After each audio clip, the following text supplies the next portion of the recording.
CPI സംസ്ഥാന സെക്രട്ടറിയായിരുന്ന കാനം രാജേന്ദ്രന്റെ നിര്യാണത്തെ തുടർന്ന് മാറ്റിവെച്ച എറണാകുളം ജില്ലയിലെ 4 മണ്ഡലങ്ങളിലെ നവകേരള സദസ്സ് ഇന്നും നാളെയുമായി നടക്കും. തൃക്കാക്കര, പിറവം മണ്ഡലങ്ങളിലാണ് ഇന്നത്തെ നവകേരള സദസ്സ്.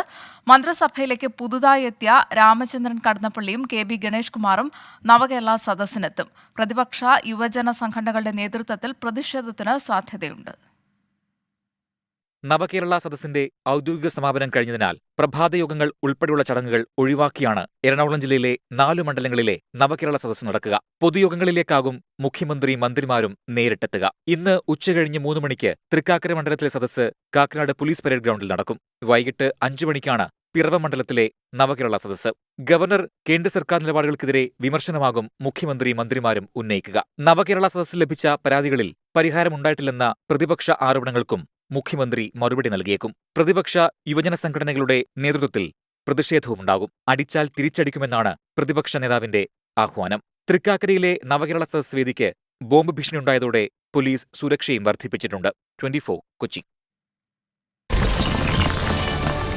24 അഞ്ചിന്റെ വജ്രത്തിളക്കം.